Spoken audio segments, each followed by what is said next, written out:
So, what if the deeply personal, spiritual choice to convert to a religion wasn't really about faith at all, but about a profound, unconscious psychological drama? Well, this explainer is going to delve into a pretty challenging psychoanalytic theory that makes exactly that claim about Jewish conversion. Now, this is an unsettling argument, for sure, one that connects an individual's inner world to a nation's identity on the world stage.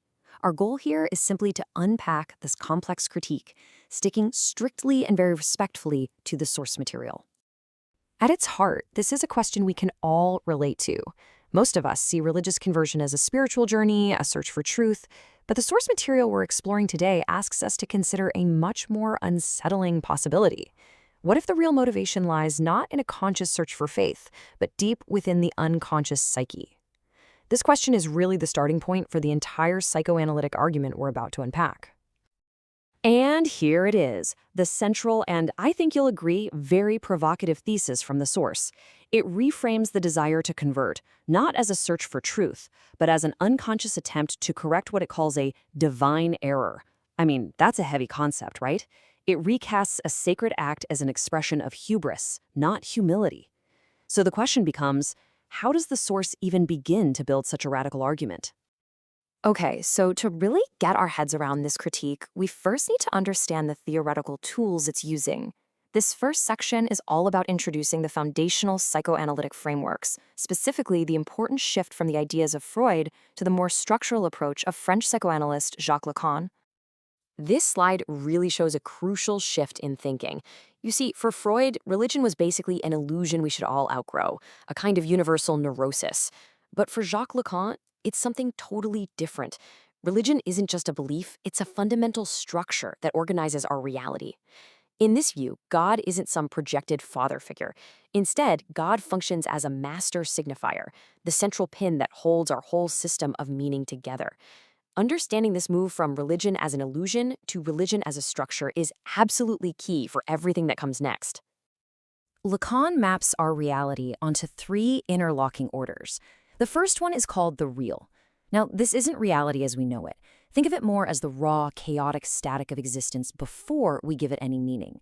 It's the part of reality our words can never fully capture.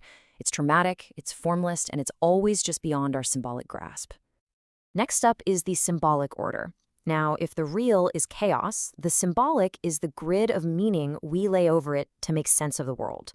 This is the realm of language, law, social rules, all of culture, really. And the source we're looking at identifies Jewish law, or Halakha, as a perfect example of a powerful symbolic structure that has provided coherence for people for centuries. And finally, there's the imaginary.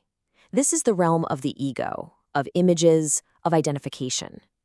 It's where we form our sense of a unified self by identifying with an external image, kind of like when a baby first recognizes itself in a mirror. But this order is also defined by competition, by jealousy, and by a constant nagging demand for recognition from others. All right, so with that framework in place, we can now turn back to the psychology of the individual convert. The source argues that when you use this theoretical toolkit, the act of conversion is revealed as a very personal psychic drama, an attempt at what it calls a narcissistic rectification. According to this analysis, the conscious desire to convert actually masks a deep, unconscious complaint. An internal feeling of lack, something is missing in me, gets projected outward and is transformed into a grievance against the divine order itself. The conversion, then, becomes the proposed solution to this perceived cosmic mistake. The source posits this really clear four-step psychological process. First, the individual confronts some deep sense of incompleteness. But unable to tolerate this feeling, they project it outward, reframing their personal lack as some kind of external divine flaw.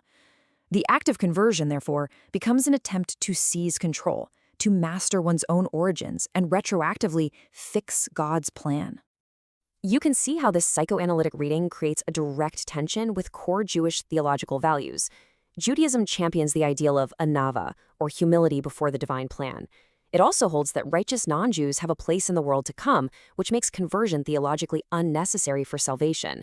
And this makes an intense drive to convert, psychologically curious.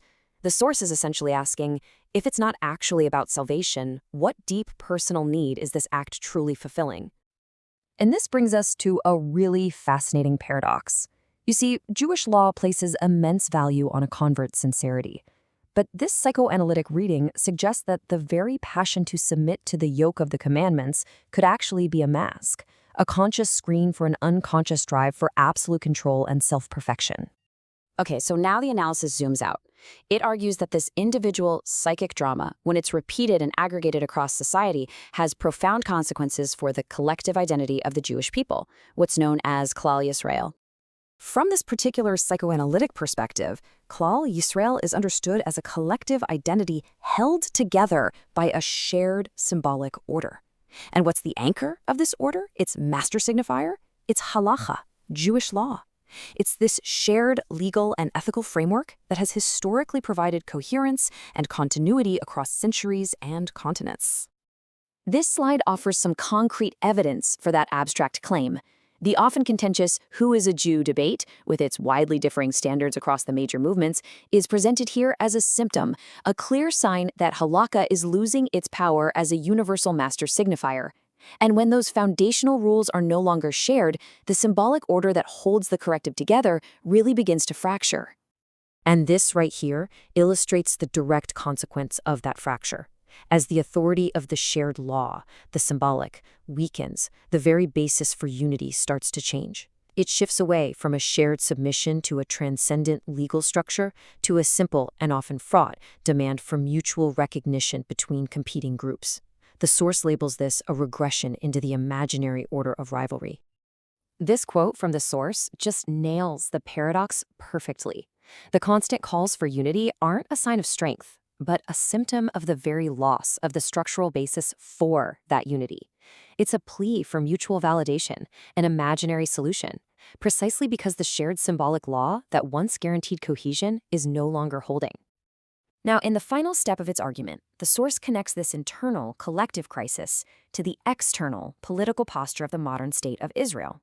It argues that the internal fracture is basically projected out onto the world stage. To make this point, the analysis uses Lacan's famous concept of the mirror stage. So just as an infant forms a unified whole sense of self by seeing its reflection in a mirror, the state of Israel is said to have constructed an ideal I, an image of a strong, normalized nation, in order to overcome the historical trauma of dispersion and weakness. So the core argument here is that as the internal symbolic glue of halacha weakens, the national identity itself becomes more fragile. It grows pathologically dependent on external validation. The nation starts to perform for the gaze of the other, constantly seeking its reflection in the mirror of the nations just to confirm its own existence and worth. According to the source, the central relationship has fundamentally shifted. It's no longer a symbolic one with a transcendent God, defined by covenant and law. Instead, it has become an imaginary one with the international community, a relationship defined by appearance, recognition, and a deep anxiety about how one is being seen. Okay, so we've now traced the full psychoanalytic trajectory presented in the source, all the way from the psyche of a single individual to the political posture of a nation-state. Let's just quickly summarize the key points of this rather cautionary analysis. In essence, the source argues that the individual's narcissistic attempt to achieve personal wholeness through conversion is really a microcosm of a much larger collective drama. As a symbolic law erodes, the collective identity fractures, which leads the national ego to seek a fantasy of wholeness through external recognition. Both projects, it claims, are based on the impossible dream of eliminating a fundamental lack that can never truly be filled.